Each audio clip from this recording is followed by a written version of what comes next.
salam dan bahagia. Kenalkan, saya Made Sri Chandra Apriantini, calon guru penggerak Angkatan 11, Kabupaten Jembrana, Provinsi Bali. Pada video kali ini, saya akan memaparkan aksi nyata modul 1.4, budaya positif. Adapun latar belakang dari aksi nyata 1.4 ini adalah murid tidak suka peraturan karena selama ini jika mereka melakukan pelanggaran, maka akan mendapatkan hukuman dan cenderung akan mempermalukan dirinya sendiri. Tujuan aksi nyata 1.4 ini menciptakan murid yang merdeka dan disiplin diri yang kuat, serta menumbuhkan budaya positif di lingkungan satuan pendidikan dengan meyakini nilai-nilai kebajikan yang universal. Adapun tolak ukur dari proses aksi nyata ini adalah yang pertama, terbentuknya keyakinan kelas melalui kegiatan kesepakatan kelas yang telah dilakukan oleh wali kelas bersama dengan murid. Murid mampu menerapkan dan menjalankan keyakinan kelas yang telah mereka buat dan mereka sepakati bersama. Adapun lini masa tindakan dengan langkah-langkah yang akan dilakukan sebagai berikut. Pertama, menghadap kepala sekolah untuk menjelaskan pentingnya penanaman budaya positif dan keyakinan kelas di sekolah, serta meminta izin untuk mendiseminasikan bersama rekan guru. Yang kedua, mengumpulkan rekan guru untuk melakukan diseminasi pemahaman materi budaya positif, yaitu posisi kontrol guru, keyakinan kelas, dan segitiga restitusi. Yang ketiga, berkoordinasi dan berkolaborasi dengan wali kelas untuk membuat keyakinan kelas di kelas masing-masing. Yang keempat, memantau, merefleksi, dan mengevaluasi keyakinan kelas yang telah dibuat. Selama mewujudkan aksi nyata 1.4, dibutuhkan dukungan dari berbagai pihak. Dukungan yang dibutuhkan, yang pertama adalah dukungan dari kepala sekolah, rekan guru, staf, serta murid agar tindakan yang telah disusun dapat dilakukan secara lancar dan menyeluruh. Kemudian, sarana dan prasarana untuk menumbuhkan budaya positif di sekolah. Terakhir, orang tua atau komite sekolah dalam melakukan budaya positif di rumah. Berikut merupakan kegiatan diseminasi penyebaran pemahaman budaya positif kepada rekan sejawat di SD Negeri 1 Warnasari. Baik, mari kita mulai. Terima kasih atas kesempatan yang diberikan kepada saya pada siang hari ini. Yang terhormat Bapak Kepala Sekolah SD Negeri 1 Warnasari, yang saya hormati Bapak Ibu Guru beserta staf di SD Negeri 1 Warnasari. Om Swastiastu. Salam bahagia. Baik, pada kesempatan ini izinkan saya melaksanakan diseminasi penyebaran pemahaman dan penerapan budaya positif bagi satuan pendidikan di SD Negeri 1 Warnasari.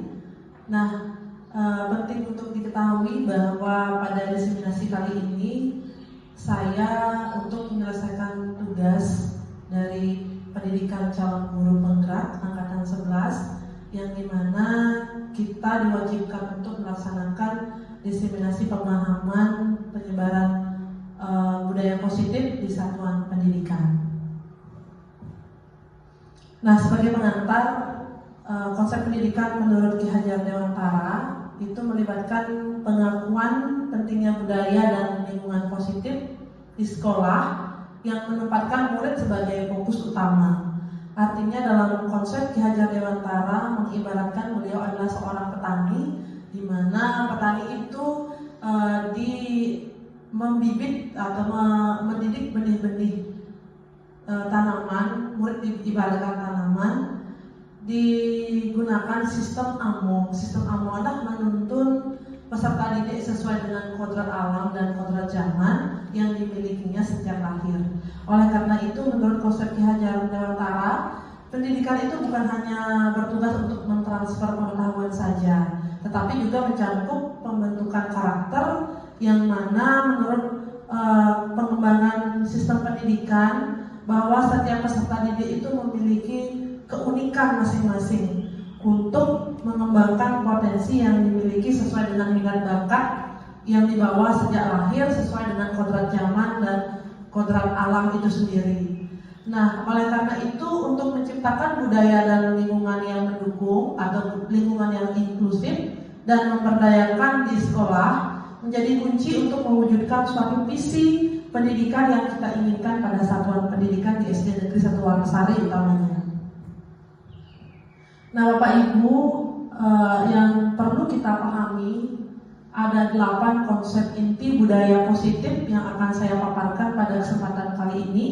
Yang pertama adalah perubahan paradigma belajar, yang kedua adalah disiplin positif, yang ketiga nilai-nilai kebajikan, yang keempat kebutuhan dasar manusia, yang kelima motivasi perilaku manusia, yang keenam adalah posisi kontrol kita sebagai guru, yang ketujuh adalah keyakinan kelas, terakhir adalah penerapan segitiga restitusi dalam penyelesaian masalah.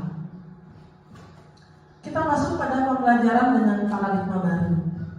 Perlu kita ketahui bersama Bapak Ibu guru bahwa pembelajaran dengan paradigma baru itu merupakan pembelajaran yang dirancang berdasarkan prinsip pembelajaran berdiferensiasi, di mana proses pembelajaran diferensiasi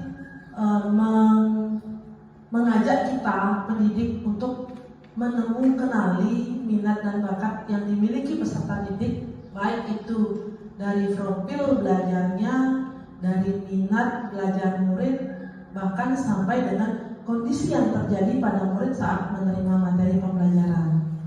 Nah, sehingga peserta didik di sini belajar sesuai dengan kebutuhannya, berdasarkan tahap perkembangannya, yaitu sesuai dengan teori psikologi modern untuk mewujudkan peserta didik yang memiliki karakter profil pelajar Pancasila. Nah, lebih lanjut, mari kita pahami beberapa miskonsepsi tentang teori kontrol pada pendidikan. Bahwasannya secara umum pendidik atau guru itu mengilustrasikan diri bahwa bertugas untuk mengontrol murid. Kemudian ilustrasi berikutnya adalah bahwa penguatan positif itu efektif dan bermanfaat bagi peserta didik. Yang ketiga, bahwa ilustrasi bahwa kritik dan membuat rasa bersalah itu mampu menguatkan karakter. Padahal kalau secara teori membuat rasa bersalah itu akan membuat karakter murid menjadi terpangkas seperti itu. Dan terakhir, ilustrasi bahwa orang dewasa berhak memaksa. Itu yang paling menjadi polemik, bahwa seharusnya kita sebagai pendidik tidak boleh mengibaratkan kita orang dewasa berarti kita berhak untuk memaksa, seperti itu. Jadi memaksa kecenderungan sebagai kita merasa menghukum peserta didik seperti itu. Nah, berikutnya adalah bagaimana cara kita mengubah paradigma itu, paradigma yang sebelumnya itu dari stimulus respon menjadi ke pendekatan teori kontrol. Nah, di sana ada beberapa yang dimunculkan sebagai contoh stimulus respon. Realitas dari kebutuhan kita itu sama, tapi padahal secara teori realitas kebutuhan kita itu berbeda. Jelas, kalau secara logika saja setiap orang memiliki kebutuhan berbeda. Ada yang butuh makan lebih banyak, butuh kasih sayang yang lebih banyak, bahkan butuh diperhatikan lebih banyak, seperti itu. Kemudian yang kedua, semua orang melihat hal yang sama. Padahal menurut teori kontrol, setiap orang memiliki gambaran yang berbeda.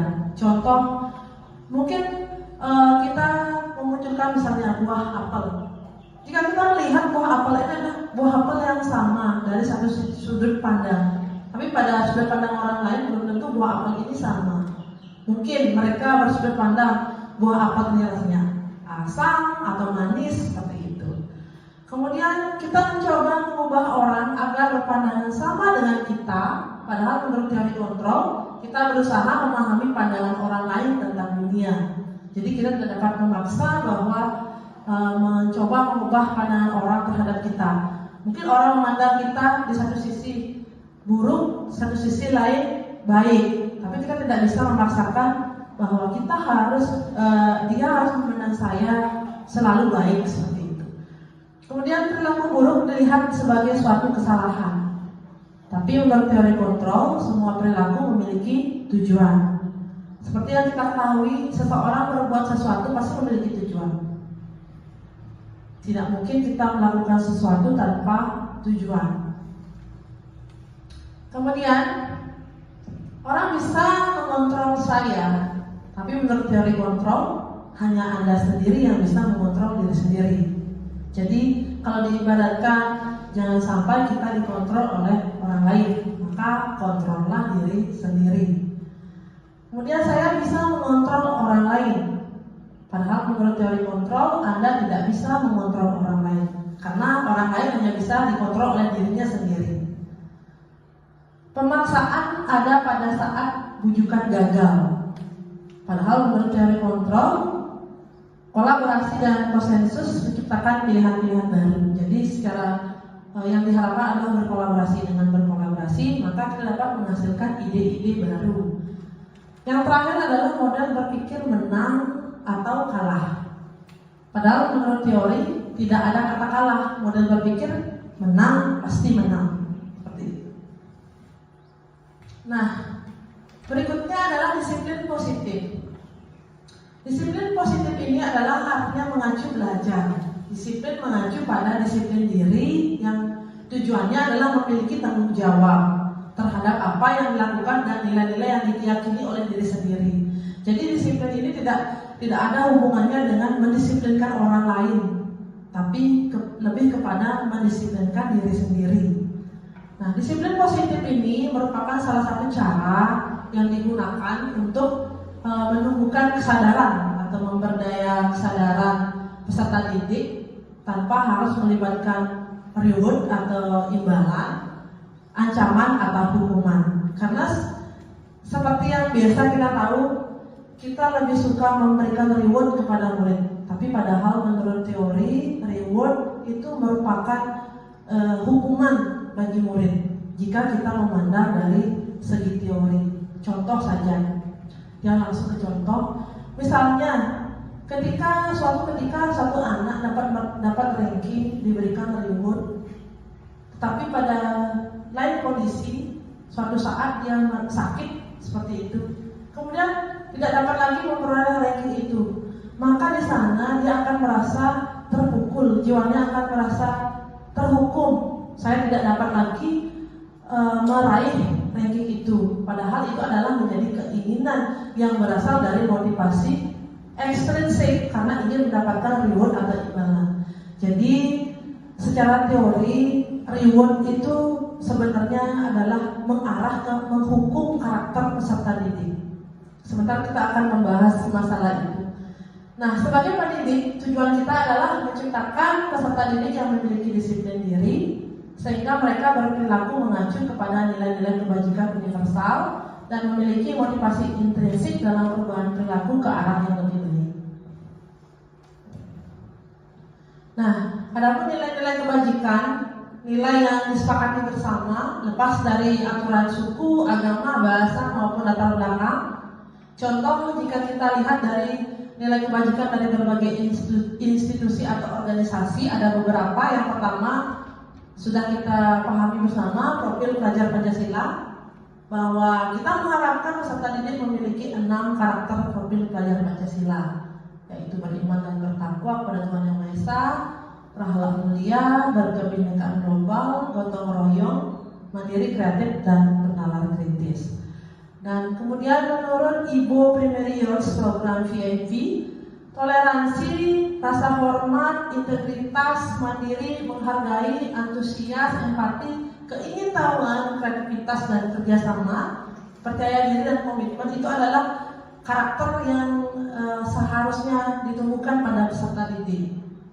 Kemudian menurut keterampilan hidup atau life skill, kita dapat dipercaya, lurus hati, pendengar yang aktif, tidak merendahkan orang lain, dan memberikan yang terbaik dari diri. Kemudian ada beberapa lagi teori.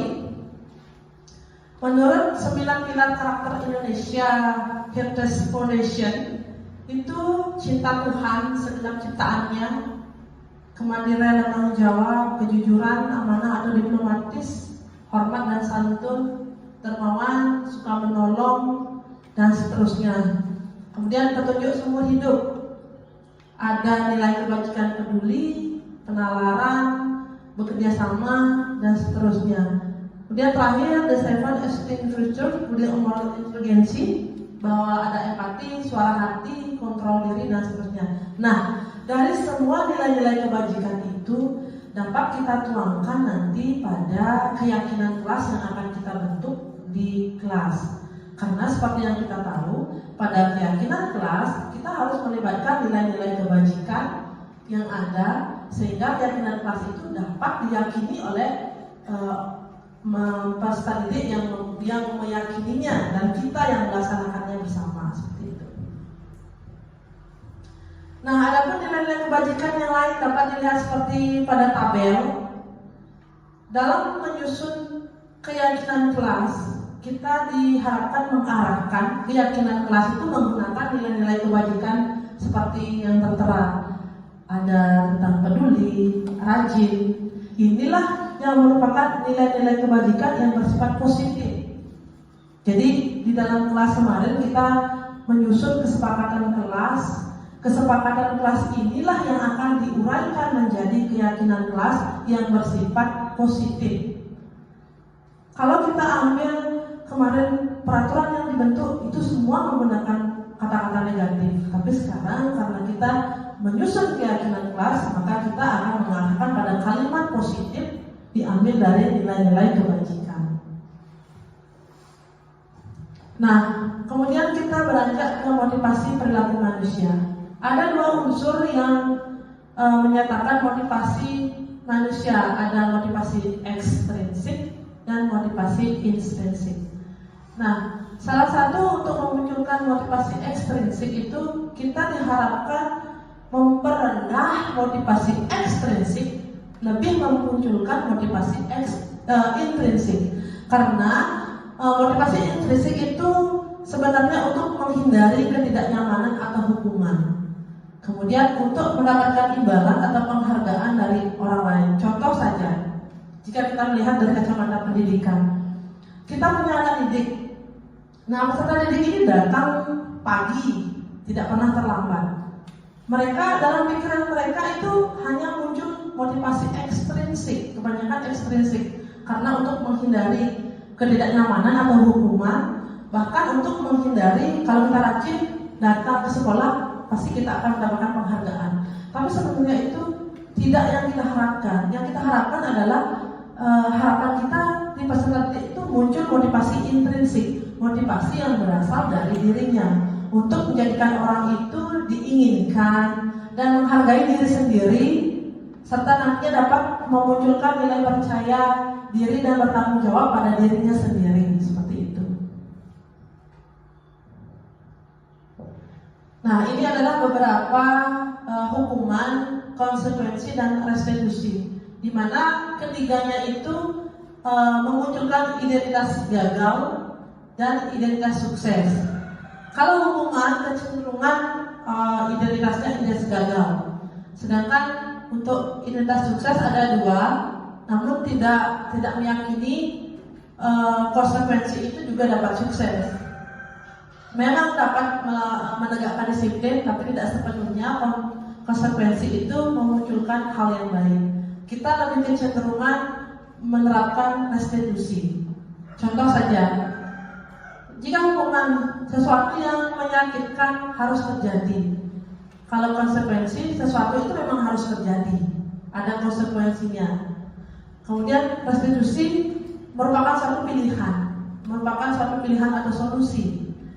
Kemudian hukuman itu tidak nyaman untuk murid dalam jangka panjang, tapi restitusi tetap tidak nyaman, namun masih dalam jangka pendek.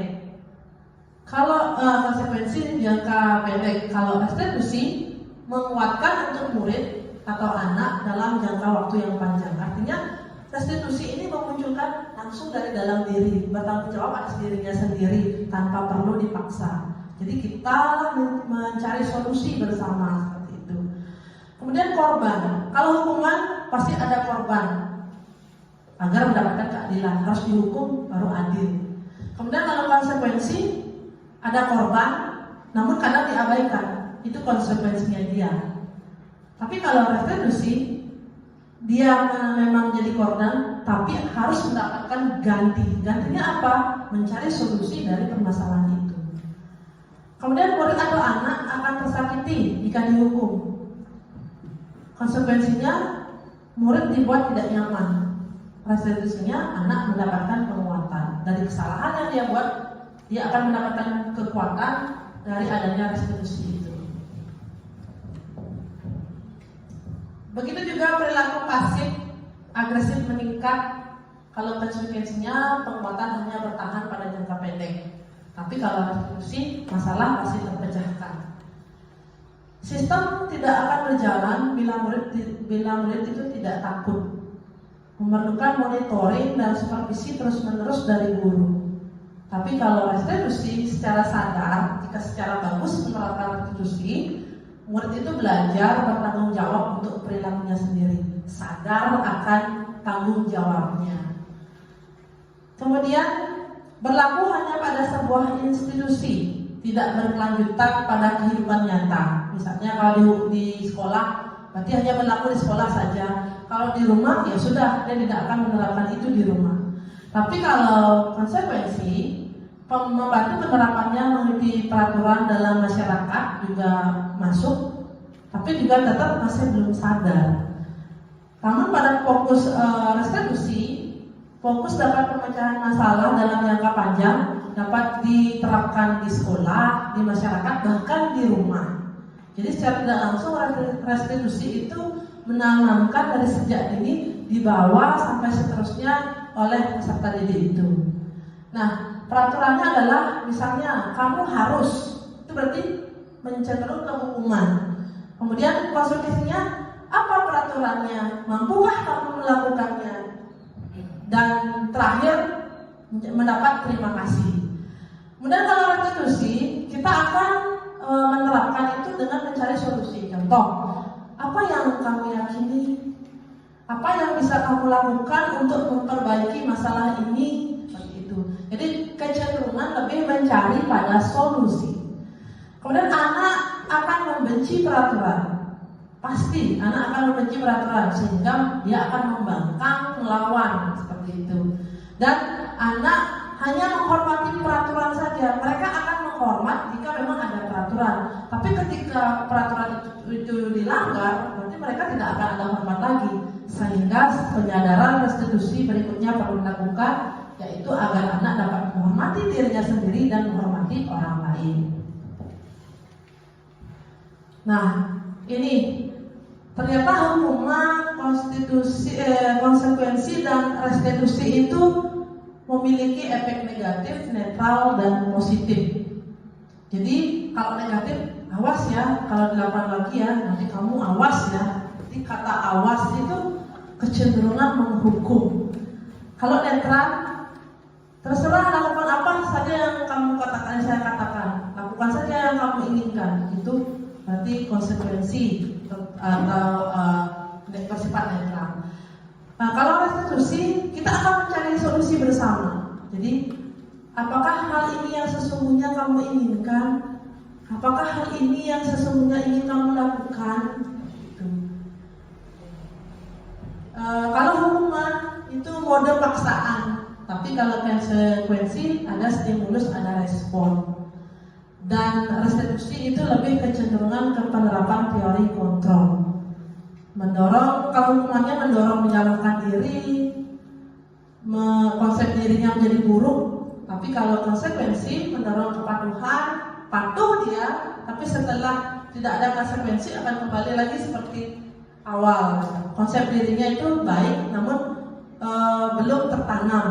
Namun pada restitusi itu mendorong disiplin yang positif dan konsep diri menjadi kuat. Itu yang membutuhkan punya rasa tanggung jawab pada diri sendiri.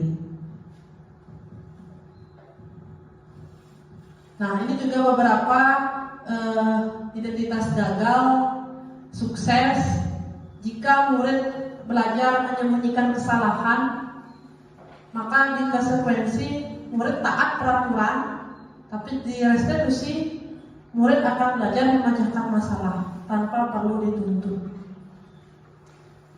Mencoba mengontrol anak dengan penguatan negatif, membayar impas kesalahan, misalnya terlambat datang ke sekolah, lari di keliling lapangan 2 kali, itu membayar impas kesalahan dengan hukuman. Mencoba mengontrol anak dengan penguatan positif, nah terserah kamu mau apa aja, terserah kamu.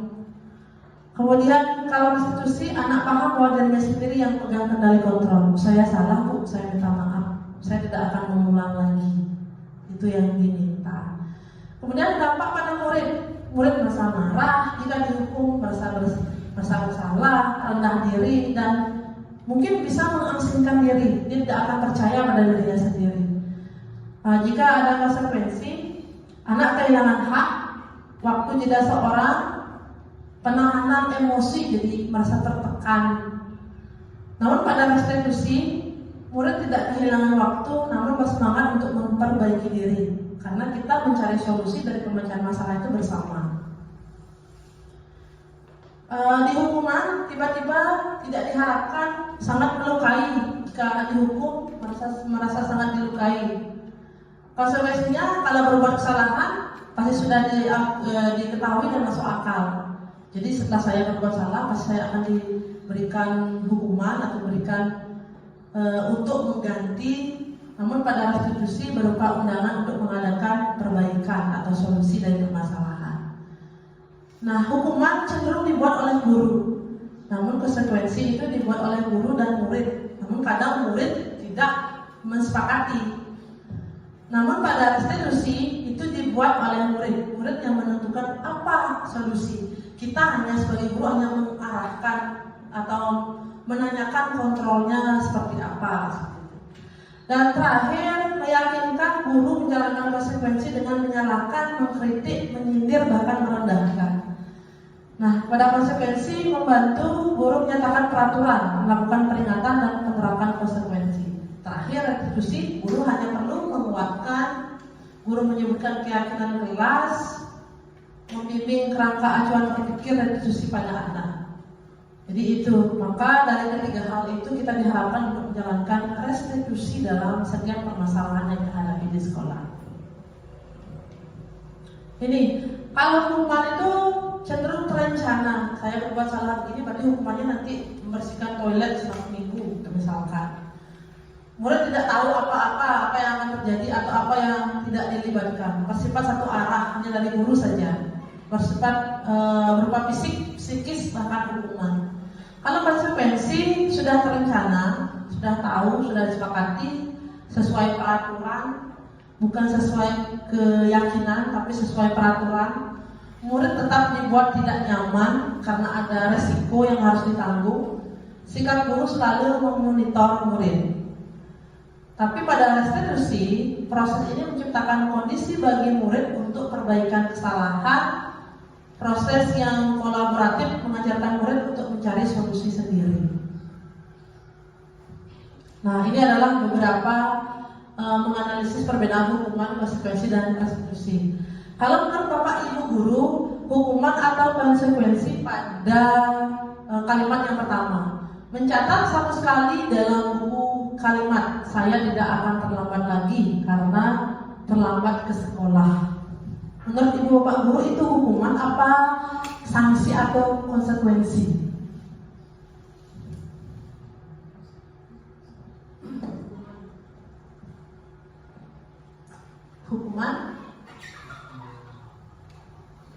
Hukuman, sanksi atau konsekuensi?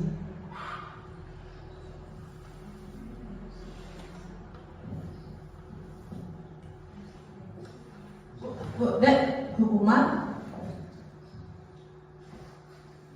Pak Gede, hukuman. Pak Kepala, nanti Pak. Iya. Kalimat pertama, saya tidak akan terlambat lagi mencatat 100 kali, itu termasuk konsekuensi. Karena ada timbal balik dari perbuatan yang dilakukan tanpa melibatkan fisik dan psikis.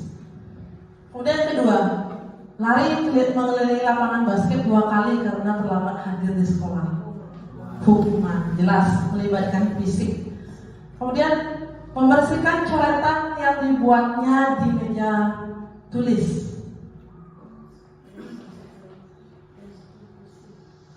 Sanksi atau konsekuensi atau hukuman. Membersihkan coretan yang dibuatnya di meja tulis. Ya, konsekuensi. Karena dia yang berbuat seperti itu, dia yang harus menyelesaikannya. Nah, itu tadi hukuman atau konsekuensi. Nah, sekarang kita masuk ke dihukum oleh penghargaan. Ini yang saya katakan tadi. Kenapa katanya memberikan penghargaan atau reward itu termasuk menghukum.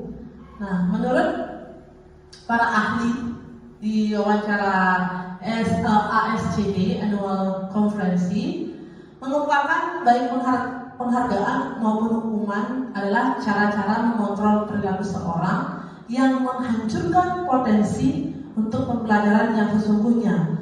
Menurut beliau, secara ideal tindakan belajar itu sendiri adalah penghargaan sesungguhnya. Jadi tidak melibatkan apa yang dia peroleh dari hasil belajar itu yang sesungguhnya dikatakan menghargai diri sendiri. Jadi ketika kita berhasil, kita tidak menuntut lagi, kita tidak berharap lagi akan dapat imbalan. Itu karena berasal dari motivasi intrinsik kita, tanpa ada paksaan, tanpa ada menginginkan reward atau penghargaan seperti itu. Contoh, kalau kita di satuan pendidikan kepada kita akan datang pagi, kecenderungan karena dituntut oleh absen. Tapi padahal pemikiran itu sebenarnya adalah pemikiran yang salah. Kenapa kita datang lebih pagi? Karena memang tanggung jawab kita ada di sana. Karena memang pilihan hidup kita ada menjalankan tugas itu seperti itu. Nah, ini yang akan menjadi pengaruh jangka pendek atau jangka panjang. Penghargaan itu efektif jika kita menginginkan seseorang melakukan sesuatu yang kita inginkan dalam jangka waktu pendek.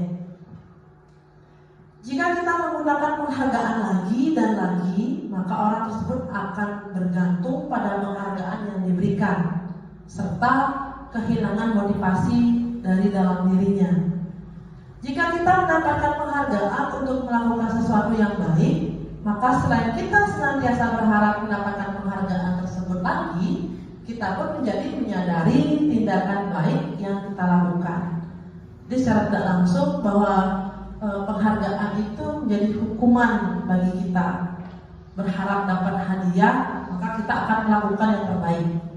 Belajar terus belajar, tiba-tiba sakit, tidak dapat penghargaan, maka itu akan membuat hukuman bagi dirinya sendiri. Kemudian penghargaan tidak efektif. Suatu penghargaan adalah suatu benda atau peristiwa yang diinginkan, yang dibuat dengan persyaratan hanya jika Anda melakukan hal ini, maka Anda akan mendapatkan penghargaan yang diinginkan. Jika saya mengharapkan suatu penghargaan dan tidak mendapatkannya, maka saya akan kecewa dan berkecil hati, serta kemungkinan lain saya tidak akan berusaha sekeras sebelumnya. Saya pernah mengalami hal seperti itu. Saat saya gagal ikut tes CPNS, saya belajar terlalu giat, tapi pada akhirnya saya tidak dapat lulus tes CPNS. Saya menjadi kecewa, dan kemudian pada berikutnya saya tidak akan berusaha sekeras itu lagi. Seperti itu sudah kehilangan penghargaan yang tidak efektif. Nah, jika kita memberikan seseorang suatu penghargaan untuk melakukan sesuatu, maka kita harus terus-menerus memberikan penghargaan itu. Jika kita ingin orang tersebut meneruskan perilaku yang kita inginkan. Contoh, saya memberikan penghargaan kepada Lolita, terus memberikan. Suatu saat saya tidak akan memberikan lagi, tiba-tiba dia tidak mau membantu saya seperti itu. Kemudian orang yang berusaha berhenti merokok atau orang yang berusaha diet menguruskan badan, bila diberikan penghargaan hampir tidak berhasil. Benar, tidak berhasil. Contoh saya.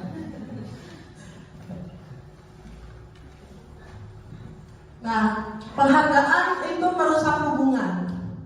Ketika seorang diberi penghargaan atau dipuji di depan orang banyak, maka yang lain akan merasa iri. Benar tidak? Coba jujur-jujuran di sini, benar ya? Ketika kita memberikan pujian kepada murid saja, kemudian yang lain tidak mendapatkan pujian, maka mereka akan iri. Dan sebagian lagi dari mereka tidak menyukai orang yang memberikan penghargaan itu. Benar tidak? Benar, itu terjadi pada kelas kita ya. Kemudian jika seorang guru sering memberikan penghargaan kepada muridnya, besar kemungkinan murid termotivasi hanya untuk menyenangkan gurunya. Mereka tidak akan bersikap jujur kepada guru tersebut. Kemudian penghargaan menciptakan persaingan di dalam kelas. Persaingan menciptakan kecemasan. Ingin berlomba-lomba mendapatkan ranking 1, tapi dia dalam pikirannya cemas. Bagaimana kalau saya tidak bisa? Itu menimbulkan kecemasan. Nah, mereka yang percaya bahwa mereka tidak memiliki kesempatan untuk mendapatkan penghargaan akan berhenti mencoba. Seperti yang katakan tadi, jika kita mengharapkan sesuatu sekali kita sudah keras berusaha tidak mendapatkan itu, maka berikutnya kita tidak akan berusaha sekeras itu. Kemudian penghargaan mengurangi ketepatan. Ada sebuah penelitian mengatakan sebuah percobaan sekelompok anak laki-laki berusia 9 tahun diminta untuk melihat gambar-gambar wajah yang ditampilkan di layar. Dan mereka harus memberitahukan jika wajah-wajah tersebut sama atau berbeda. Gambar-gambar tersebut hampir sama. Beberapa dari mereka diberi penghargaan dalam bentuk uang pada saat mereka memberikan jawaban benar, sementara sebagian yang lain tidak. Hasilnya, anak laki-laki yang dibayar itu lebih banyak kesalahan pada kemudian hari. Sedangkan anak-anak yang tidak dibayar atau tidak mendapatkan reward malah yang lebih baik. Kemudian riset kedua, anak diminta mengingat kata-kata tertentu. Kemudian mereka diminta mengambil kartu yang berisi kata-kata yang diinginkan tersebut setiap kali muncul. Beberapa anak diberikan permen setiap mereka memberikan jawaban yang benar, dan sebagian lagi hanya diberitahu saja bila jawabannya benar. Nah, hasilnya anak-anak yang mendapatkan permen jawabannya akan banyak yang tidak tepat dibandingkan anak-anak yang hanya diberitahu jawabannya benar. Seperti itu. Penghargaan menurunkan kualitas. Ada pengamatan, ada riset menyatakan bahwa sekelompok mahasiswa sedang kerja praktik di sebuah surat kabar universitas. Saat itu mereka sedang belajar menuliskan sebuah artikel tentang sebuah judul berita utama. Seiring waktu, mahasiswa tersebut semakin mampu bekerja dengan cepat. Kemudian ada beberapa mahasiswa yang dibayar untuk setiap judul berita utama yang mampu mereka hasilkan. Nah, setelah berapa lama mahasiswa yang dibayar ini hasil kinerjanya berhenti berkembang, karena yang mereka tahu karena kita dibayar, maka mereka akan menciptakan hal yang standar. Tapi apa yang terjadi pada yang tidak dibayar, mereka akan terus berupaya mengasah diri, menjadikan dirinya menjadi lebih baik, terutama dalam proses menulis artikel. Kemudian penghargaan mematikan kreativitas. Murid diminta berpikir mengenai hadiah atau penghargaan bila mereka dapatkan berhasil menulis sebuah puisi. Kreativitas kelompok murid ini menjadi berkurang dibandingkan dengan yang tidak diberitahukan tentang hadiah yang mereka terima. Coba kita berikan murid, mereka akan lebih bersemangat sebenarnya jika diberikan hadiah. Tapi ketika kita beritahu mereka dapat hadiah, maka kreativitas mereka hanya segitu saja. Padahal jika tanpa hadiah, mereka dapat menciptakan kreativitas yang lebih baik dari hadiah yang diperoleh. Penelitian lain menunjukkan bahwa pekerjaan seni atau sebuah menulis cerita menjadi kurang kreatif bila dijanjikan sebuah hadiah atau penghargaan.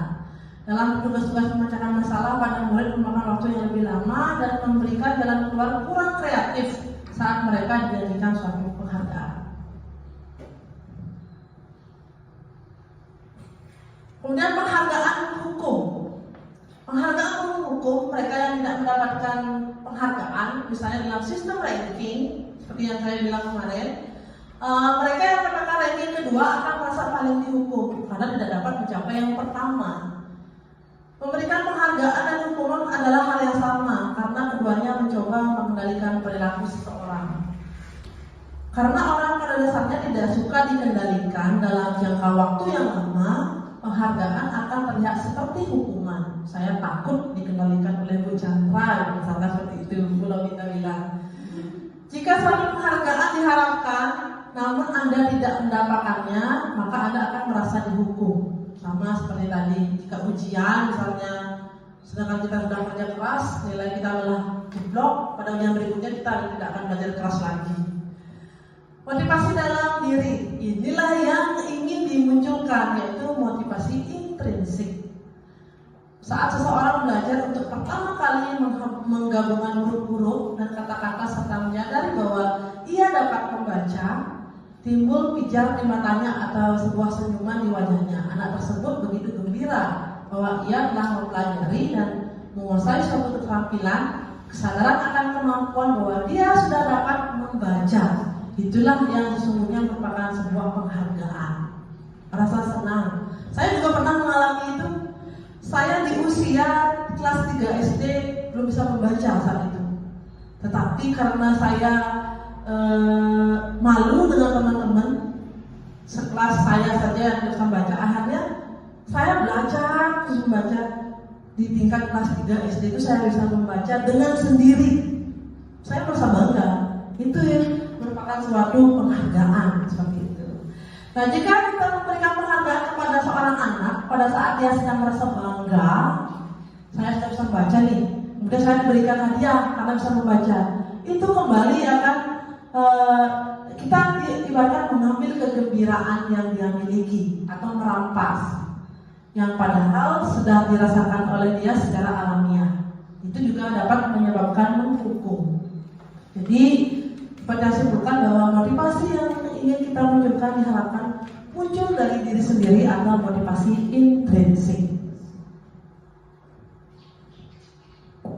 Nah, sekarang mengapa keyakinan kelas? Mengapa bukan peraturan kelas? Kira-kira mengapa? Mengapa harus keyakinan kelas? Kenapa tidak peraturan kelas?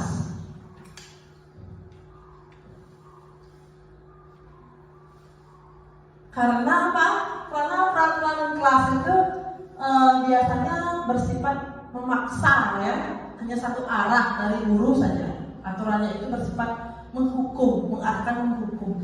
Tapi dengan keyakinan kelas, kita meyakini bahwa kita dan peserta didik yang membentuk, maka dia yakin keyakinannya itu akan diyakini oleh peserta didik yang dapat menimbulkan motivasi intrinsiknya.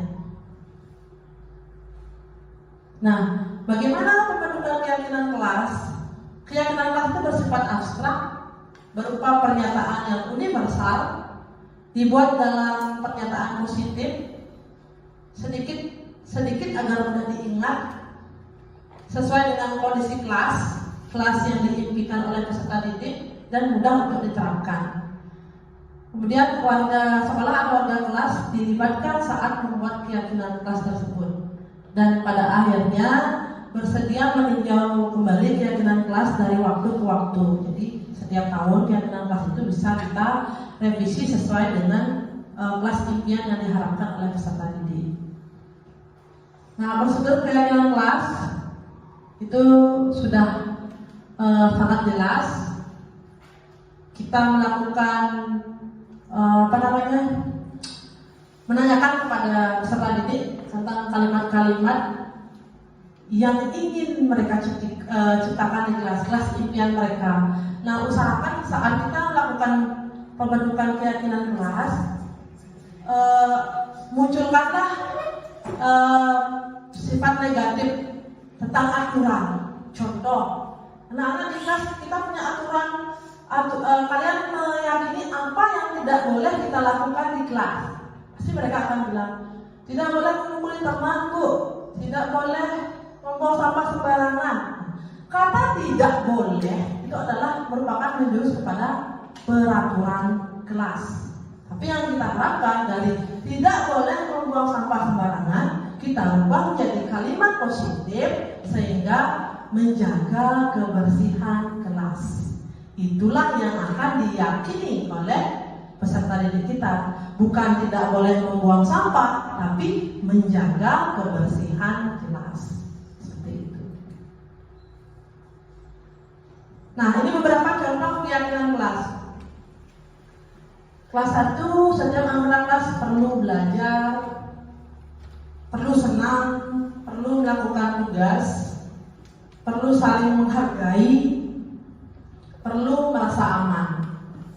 Kemudian contoh keyakinan kelas 5, selalu bersikap positif, senantiasa menjadi diri terbaik, percaya dan menghormati orang lain serta barang miliknya, berkomitmen terhadap setiap tugas, senantiasa membantu. Dan di bawahnya adalah keyakinan dari kelas 7 SMP, ada hormat, bekerja, diterima, dan dimiliki. Nah, yang ambil salah satu contoh dari keyakinan yang mendalam, salah satu keyakinan kelas 7. Tidak tampak seperti kalau dari sikap hormat, sepertinya datang tepat waktu, tidak tampak seperti sering hadir terlambat. Kemudian menyapa teman dan guru setiap hari, tak acuh kepada teman dan guru. Yang kita tunjukkan adalah tampak seperti, maka tampak tidak seperti itu kita hindari atau kurangi. Jadi datanglah tepat waktu agar sering tidak terlambat datang ke sekolah seperti itu. Kemudian bekerja, tekun bekerja dan menyimak guru. Berarti yang harus tidak tampak adalah tidak mendengarkan guru dan acuh tak acuh. Itu yang perlu dihindari. Kemudian rasa diterima dan dimiliki. Kalau tampak seperti harus melibatkan semua anggota kelompok, contoh pada kerja kelompok. Kemudian tampak yang tidak seperti mengucilkan salah satu teman kita. Itu yang harus dihindari. Nah, di sini ada contoh gagang tampak seperti dengan tabel T. Terdengar, berarti satu orang berbicara, yuk saya bantu, kita bisa selesaikan ini bersama. Terima, tolong ya, permisi, boleh saya pinjam, nanti akan segera saya kembalikan. Itu contoh terdengar, kebiasaan yang harus dilakukan. Kemudian terlihat, berempati terhadap perasaan orang lain, memegang barang milik orang lain hanya dengan izinnya, mendengarkan dengan seksama, senantiasa berbuat baik dan berbagi. Kemudian berperilaku, tersenyum ramah, memberikan salam hormat, berjabat tangan, namaste, meletakkan tangan di dada, salim, dan lain sebagainya. Kemudian memberikan ruang untuk bekerja, postur tubuh yang tenang. Nah, begitu juga dengan tugas saya, tugas kamu, tugas guru, tugas murid. Guru tugasnya mengajar, mendidik, menjawab pertanyaan, memberi nilai, mengatur kelas, menegakkan peraturan kelas atau sekolah, menjalankan keyakinan kelas, peduli terhadap semua murid. Tugas murid belajar, mencoba menghasilkan terbaik dari diri, bertanya jika tidak paham, mengikuti peraturan kelas, jalankan keyakinan kelas, mendengarkan, memeriksa tugas kembali. Guru tugasnya bukan menyakiti atau disakiti, bukan memaksa kamu untuk belajar, bukan merapikan barang-barang murid, bukan menyiapkan makanan atau barang-barang alat tulis. Kemudian guru tugasnya bukan menyakiti atau disakiti, mengeluh, merusak barang pribadi atau orang lain, melakukan tugas guru. Itu sebenarnya murid ya, kita salah cetak tadi. Memutuskan untuk teman kamu. Itu murid tugasnya bukan menyakiti atau disakiti, mengeluh, merusak barang pribadi atau orang lain, melakukan tugas guru, memutuskan untuk teman kamu. Kemudian kebutuhan dasar manusia. Nah, kebutuhan dasar manusia itu segala sesuatu yang kita lakukan untuk mendapatkan apa yang kita inginkan. Seluruh tindakan yang kita lakukan memiliki tujuan tertentu. Seperti saya bilang tadi, seorang melakukan sesuatu pasti ada tujuan tertentu. Dan semua usaha yang terbaik yang kita lakukan adalah dalam rangka untuk memenuhi kebutuhan dasar kita agar terpenuhi dengan baik. Jadi setiap yang kita lakukan itu untuk memenuhi kebutuhan dasar kita. Contoh, kita makan untuk memenuhi kebutuhan kita akan rasa lapar. Itu misalnya. Nah, berikut adalah 5 kebutuhan dasar manusia. Pasti Bapak Ibu sudah paham, ada 5 kebutuhan dasar yang seharusnya kita miliki. Yang pertama, bertahan hidup, jelas. Siapa yang tidak perlu makan?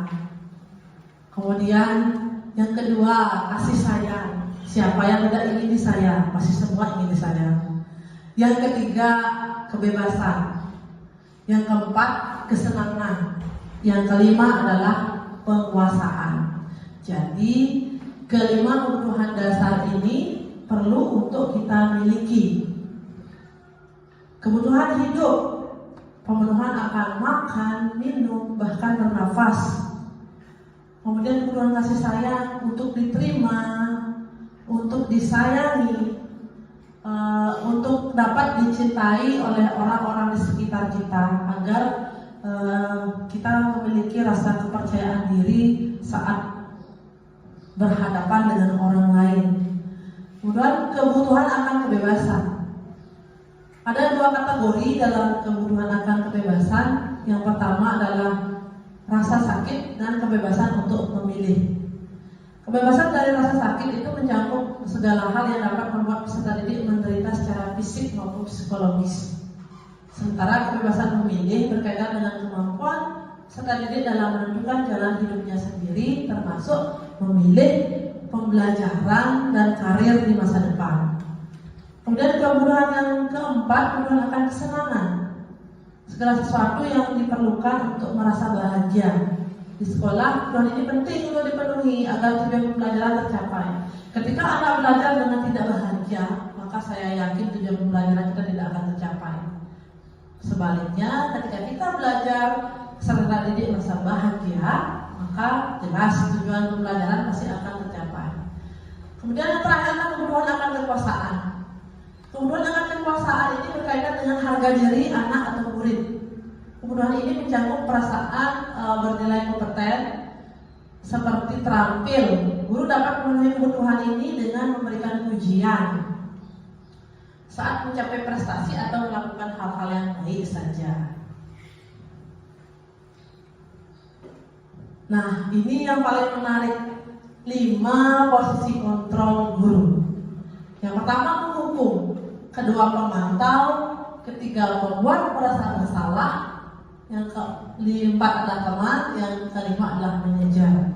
Nah, ayo kita cari tahu di mana posisi kita berada. Di mana?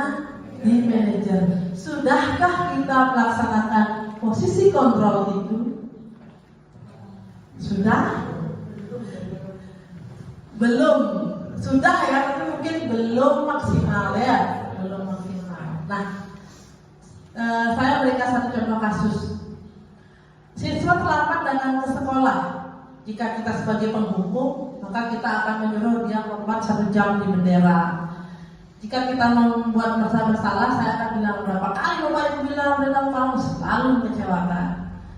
Jika posisi teman, ayo dong ikuti aturan sekolah, tolong bantu ibu. Sekali ini saja, sudah tidak apa-apa lagi. Lain kali jangan sampai berbuat seperti ini lagi ya. Dan posisi memantau, kamu sudah melanggar peraturan sekolah, kamu tahu konsekuensinya. Ingat, jangan diulang lagi. Dan terakhir, posisi manajer, apakah kamu tahu kesalahanmu? Kira-kira bagaimana memperbaiki kesalahanmu? Kita dituntut untuk menempati posisi manajer, mencarikan solusi dari permasalahan yang mereka alami seperti itu. Nah, ayo kita lihat posisi kontrol manakah ini. Saya kecewa sekali dengan kamu.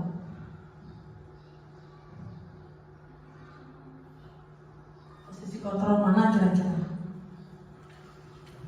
Guru apa? Pembuat kesalahan, rasa bersalah. Kemudian kamu tidak pernah mendapatkan nilai jika tidak mengerjakan tugas. Nanti posisi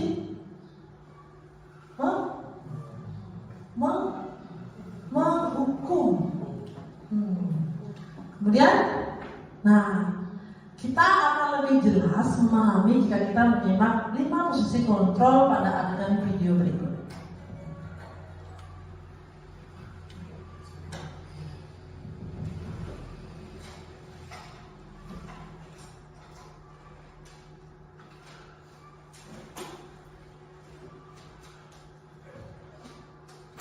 Jadi pada video ini akan ditampilkan 5 posisi kontrol sesuai dengan gambarannya.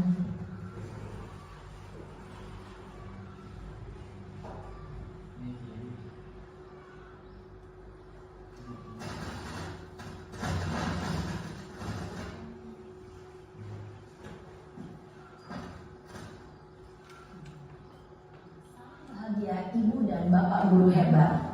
Dalam penerapan disiplin positif restitusi, salah satu program yang dikembangkan adalah 5 posisi kontrol. 5 posisi kontrol dalam restitusi adalah proses perjalanan seorang pendidik agar dapat mengenali dirinya. Pada video kali ini, kita akan membahas tentang 5 posisi kontrol yang dikembangkan oleh Diane Goshen dan contoh penerapannya.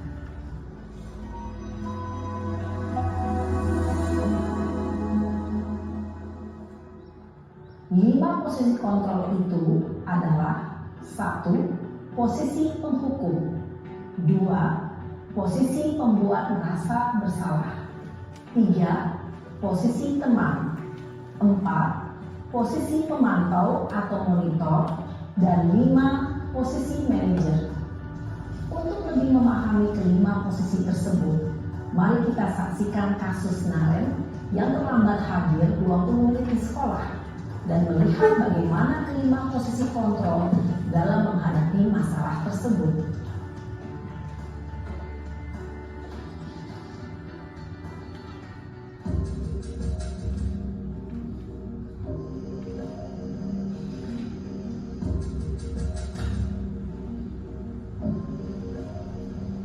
Naren! Sini kamu! Selamat pagi, Bu. Selalu terlambat. Kamu deh, pasti terlambat. Maaf, Bu. Saya Apa? Apa coba? Alasan kamu apa lagi? Kapan sih kamu tidak terlambat? Malas sekali ya kamu jadi anak. saya Dasar pemalas. Gak kapok-kapok sih kamu. Sudah berapa kali terlambat?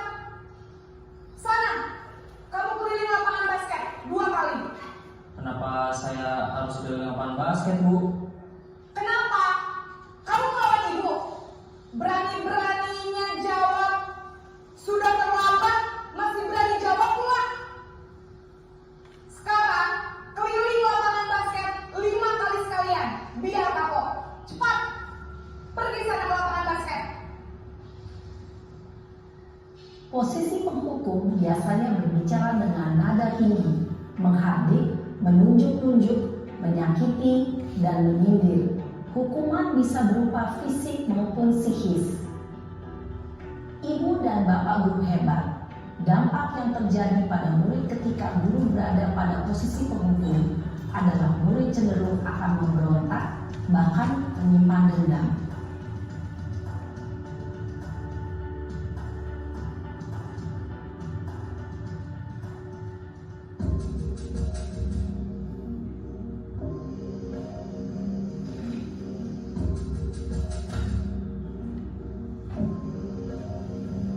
Naren!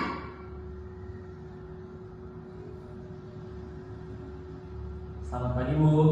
Naren. Kamu kenapa terlambat lagi, nak? Ya Tuhan, Naren. Kamu senang ya bikin ibu susah ya? Kalau kamu terlambat lagi, nanti ibu yang ditegur bapak kepala sekolah, nak. Disangka ibu tidak bisa membina kamu. Duh, gimana ini? Maaf, Bu. Duh, Gusti Naren. Kamu suka ya kalau ibu ditegur bapak kepala sekolah? Terus, sekarang ibu harus tulis apa ya di buku absen? Ini kamu sudah sering terlambat loh. Ibu harus apa coba? Maaf, Bu. Maaf sekali. Ya sudah, lain kali jangan bikin ibu susah lagi anak ya. Ibu tidak akan kuat lagi kalau kamu begini terus. Bisa jantungan kalau ibu tegur bapak kepala sekolah. Sana cepat ke kelas. Maaf ya, Bu. Maaf sekali. Posisi pembuat rasa bersalah berbicara dengan nada tenang, cenderung lembut, namun kata-kata yang diutarakan membuat murid merasa menjadi orang yang gagal, memandang buruk dirinya sendiri, merasa tidak berharga, dan tidak sanggup membahagiakan orang lain. Ketika guru mengambil posisi pembuat rasa bersalah, murid akan menganggap dirinya yang bersalah dan ia akan menyimpan emosi negatif tersebut di dalam dirinya.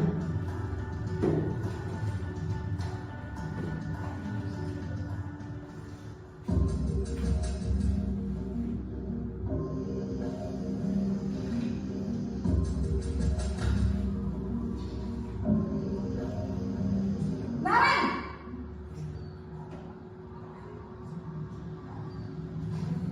Selamat pagi Bu. wah, sudah jam berapa ini nak? Terlambat lagi ya sayang. Iya Bu, habis ibu saya lupa membangunkan saya Bu. Kamu malah menyalahkan ibu kamu. Kamu bukannya anak yang larinya paling kencang. Kok terlambat sih? Iya Bu, saya memang terlambat bangun tadi. Jadi biarpun saya lari kencang, tetap gak kekejar Bu.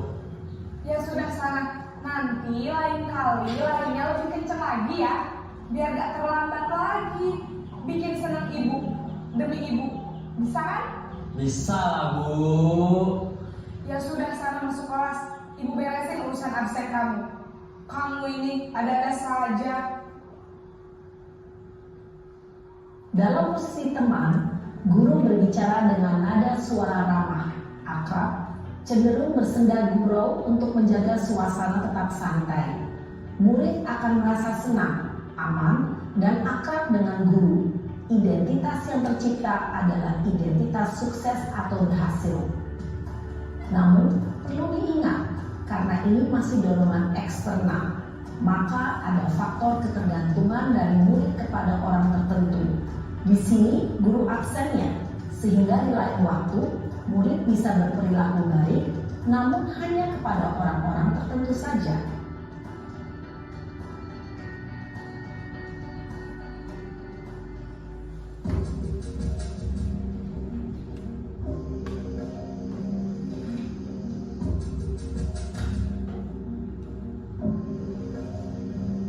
Naren!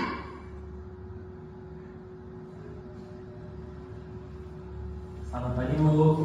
Naren, apa peraturan sekolah kita tentang jam berapa kita harus masuk sekolah, nak? Kita harus di sekolah jam 7 Bu. Iya betul, sekarang sudah jam 7.20. Naren sudah tahu konsekuensinya jika terlambat hadir. Paham Bu, saya harus tinggal kelas pas jam istirahat selama 20 menit. Iya benar, konsekuensinya demikian. Jadi nanti jam 9.30 pas istirahat, kamu harus tinggal di kelas, kerjakan tugas tambahan untuk ketertinggalan kamu, ya? Baik Bu. Posisi pemantau mengandalkan penghitungan atau data untuk mengontrol murid. Guru mengarahkan murid berdasarkan peraturan dan konsekuensi. Seorang pemantau menunjukkan bahasa tubuh dan ekspresi wajah yang datar dan cenderung formal.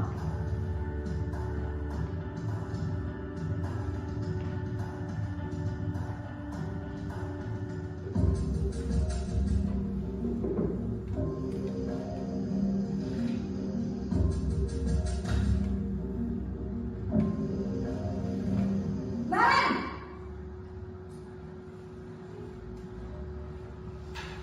Selamat pagi Bu. Selamat pagi Naren. Maaf Bu, saya terlambat. Iya, sekolah masuknya jam 7, sekarang sudah jam 7.20. Jadi sekarang bagaimana nih Naren? Maaf Bu, saya lupa setel alarm saya semalam. Baiklah, menurut kamu, keyakinan sekolah yang mana yang perlu kamu tingkatkan? Menghargai diri sendiri dan orang lain mungkin ya Bu. Setuju. Jadi, apakah Naren meyakini prinsip saling menghormati tersebut? Iya Bu, saya meyakininya. Apakah Naren bersedia memperbaiki masalah keterlambatan ini? Bersedia Bu. Bagaimana kamu akan perbaiki masalah keterlambatan ini? Saya akan coba untuk tidak lupa menyetel alarm saya, Bu. Baik, kalau Naren lupa menyetel alarm di rumah, ada orang yang kira-kira bisa bantu mengingatkan tidak? Ada, Bu. Kakak saya, Kak Emma. Ada lagi selain Kak Emma? Selain Kak Emma, ada ibu saya. Baik, jadi yang mengingatkan Naren adalah Kak Emma dan ibu kamu ya? Kira-kira akan mulai setel alarm kapan nih Naren? Setelah pulang sekolah, akan segera saya lakukan. Baik, jadi Naren akan setel alarm untuk bangun besok pagi dan akan diingatkan oleh kakak dan ibunda Naren ya. Ada lagi yang mungkin perlu dilakukan Naren agar tidak terlambat bangun lagi? Tidak ada, Bu. Baik Naren, terima kasih untuk kerjasama kamu. Sekarang kamu perlu kembali ke kelas untuk belajar. Baik, Bu. Terima kasih. Posisi manajer adalah posisi kontrol yang disarankan untuk membimbing murid memiliki sikap disiplin yang positif, yaitu murid yang mandiri, bertanggung jawab, dan dapat memecahkan masalah. Tujuan dari posisi ini adalah agar murid dapat berefleksi atas tindakannya. Guru akan dengan tulus memberikan pertanyaan-pertanyaan bermakna, sehingga membuat murid dapat belajar dari kesalahannya dan mencari sebuah solusi untuk menyelesaikannya. Ibu dan bapak guru hebat, setelah mengamati adegan kelima posisi kontrol. Nah, itu adalah kelima posisi kontrol yang digambarkan. Berarti kita setuju kita harus menanamkan posisi kontrol di manajer ya, lebih banyak ke posisi kontrol sebagai manajer.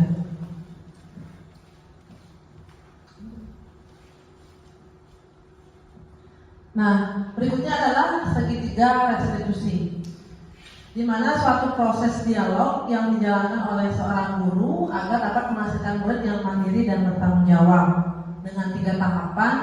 Yang pertama adalah menstabilkan identitas, yang kedua adalah validasi tindakan yang salah, dan yang ketiga adalah menanyakan keyakinan. Menstabilkan identitas itu biasanya membuat prinsip kesalahan adalah bagian dari proses pembelajaran. Kemudian validasi tindakan yang salah itu berdasarkan prinsip setiap perilaku berupaya memenuhi suatu kebutuhan tertentu. Dan yang terakhir, menanyakan keyakinan itu berdasarkan prinsip teori kontrol bahwa pada dasarnya kita termotivasi secara intrinsik. Nah, demikian pemaparan disiplin positif yang dapat saya sampaikan. Mungkin ada beberapa tanggapan atau masukan dari pemaparan yang telah saya lakukan. Gini Pak Gede.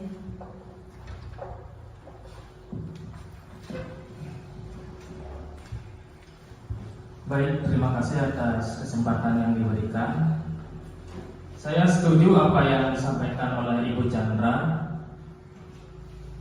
tentang 5 posisi kontrol seorang guru. Nah, alangkah baiknya guru menempatkan posisi diri mereka sebagai seorang manajer.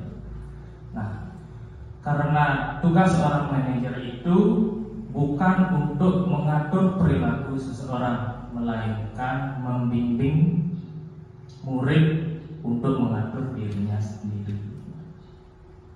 Itu tanggapan dari saya. Terima kasih. Tepuk tangan dulu untuk Pak Ide. Ya, terima kasih. Saya juga setuju bahwa posisi kontrol manajer itu dapat berjalan jika kita juga diimbangi dengan penerapan sistem AMU. Artinya kita menuntun anak sesuai dengan kodrat alam dan kodrat zaman yang dimilikinya sejak lahir. Mungkin ada tanggapan lagi? Pak Kepala, mungkin Pak tambahkan Pak.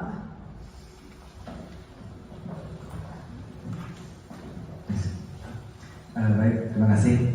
Jadi sebelumnya kami ucapkan banyak terima kasih kepada Bu Kadek yang sebagai CPT Angkatan 11 yang sudah melakukan diseminasi disiplin positif berdasarkan modul 1 dari 4 ya, Jadi memang lumayan modulnya. Tapi di sini sebenarnya banyak sekali pembelajaran yang kita dapat. Pertama yang paling sederhana itu adalah keyakinan kelas. Nah, jadi dia yakin Bapak Ibu sebagai wali kelas atau guru kelas pasti sedang melaksanakan keyakinan kelas. Karena nanti kedepannya diharapkan di sekolah nanti tidak ada lagi peraturan, karena itu sifatnya dari vertikal itu ya, jadi turun sifatnya. Nah, jadi nanti kita lebih ke keyakinan kelas. Jadi kita membuatnya bersama-sama dengan siswa. Jadi bukan kita yang membuat, tapi kita bersama murid yang membuat. Nah, itu sangat bagus sekali. Nah, kemudian yang kedua itu tadi mungkin belum sempat secara detail dijelaskan tentang segitiga restitusi. Mungkin nanti Bu Kadek akan praktek langsung ya, berdasarkan nanti juga buat video tentang segitiga restitusi. Jadi istilahnya kita dilarang untuk menghukum siswa sebenarnya, tetapi di perjalanan itu nanti akan menemui yang namanya dilema etika antara menghukum atau tidak. Karena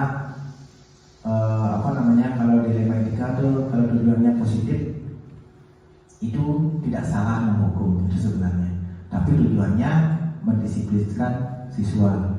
Tapi kadang-kadang kita akan dilema kalau kita menghukum, kadang-kadang kita dicari sama orang tua, karena orang tua itu kadang-kadang pasti dia hanya mendengarkan kata-kata anaknya, jadi tidak mau klarifikasi dulu kenapa kok anak saya sampai dihukum. Kalau kita bercermin, kita memarahi anak di rumah kan pasti karena salah.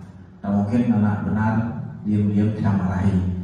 Jadi kalau konsep orang tua seperti itu pasti tidak akan marah sama guru itu sebenarnya. Jadi intinya program ini sangat baik sekali Bapak Ibu. Ya, jadi yang minta ke depannya nanti kalau ada lagi, nanti ada angkatan ke-12 ya, nanti ada angkatan ke-12 kalau nggak salah nanti dari bulan November rasanya dibuka angkatan ke-12.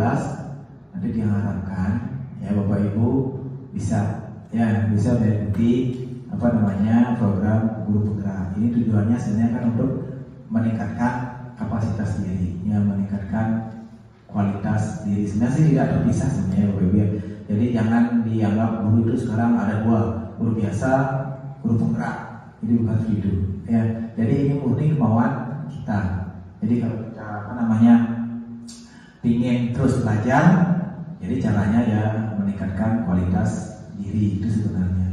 Sama halnya dengan kita istilahnya uang ya. Jadi meskipun kondisi uang itu seperti apa, pasti Bapak Ibu tetap mau pakai. Meskipun dia uangnya kencang, mungkin 100 ribuan misalnya, kencang atau lecek atau harus diinjak, kalau Bapak Ibu dikasih pasti mau. Kalau mungkin menolak. Karena uang ini memiliki nilai gitu. Jadi nilainya sama, meskipun diapa-apakan itu nilainya tetap 100 ribu. Nah, jadi jangan harapkan kita selaku pendidik juga sama seperti itu. Jadi jangan berkecil hati. Jadi kita jadilah pendidik yang berkualitas. Jadi itu aja. Jadi terima kasih sama Bu Kadek. Ya, jadi silakan dilanjutkan. Ya, terima kasih atas masukannya Pak. Nanti akan yang berikan teman-teman pemahaman yang lebih dalam lagi tentang segitiga restitusi dan budaya positif yang harus kita terapkan bersama. Jadi hanya satu syarat yang mari kita bersama-sama dalam menerapkan disiplin positif ini, budaya positif di sekolah ini, yang mana seperti pepatah bilang, ketika perahu hanya dijalankan oleh satu yang mengayuh sampan, maka perahu itu tidak akan berjalan dengan seimbang. Tapi sebaliknya, ketika perahu itu dijalankan secara bersama, maka tujuan yang kita capai pasti akan tercapai dengan lebih baik. Sekian yang dapat saya sampaikan. Akhir kata saya mohon maaf jika dalam penyampaian pemaparan tadi ada salah kata.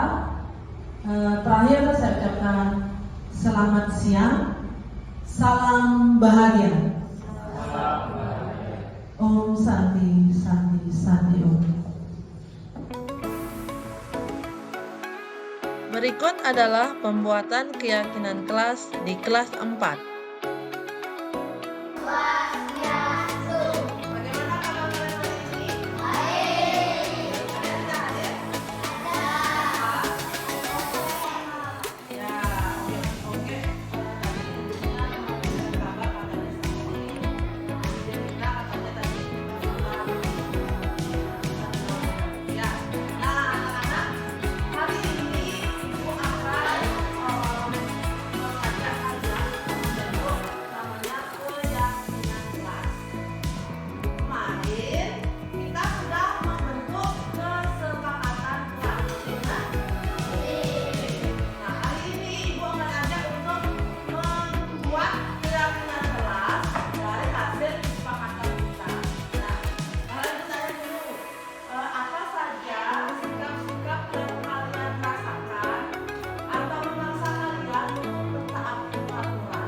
Setelah saya melakukan diseminasi budaya positif kepada seluruh warga sekolah, saya sangat senang dan bersemangat karena warga sekolah merespon dengan baik tentang budaya positif yang saya sampaikan.